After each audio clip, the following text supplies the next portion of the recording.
The transformation Israel was promised. The transformation of the people is described as a profound internal surgery, a concept introduced in Deuteronomy chapter 30 as the circumcision of the heart. This metaphor moves beyond outward rituals to depict a divine cutting away of stubbornness and rebellion. By removing the spiritual barrier that prevented true devotion, the promise ensures that the people are empowered to love with the whole heart and soul.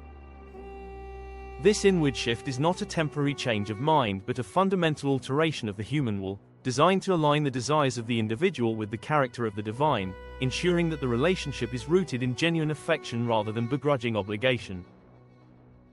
Building upon this internal shift, the promise of the new covenant in Jeremiah 31 shifts the location of the law from external stone tablets to the very minds and hearts of the people. This transformation eliminates the distance between the command and the doer, making obedience a natural reflex rather than a labored effort.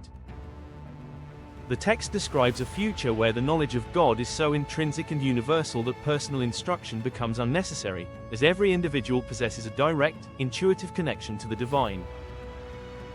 This rewriting of the human software ensures that the covenantal bond is unbreakable, anchored by a new spirit that finds joy in the statutes that were once viewed as a burden.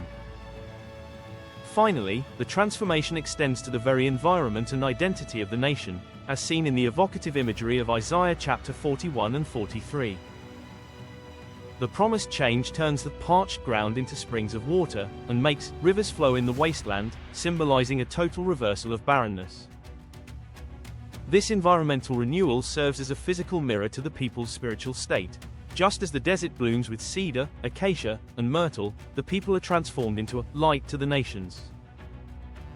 This shift from a state of shame and reproach to one of everlasting glory signifies that the restoration is comprehensive, affecting the heart, the law, and the global purpose of the community, turning a desolate remnant into a flourishing witness of renewal.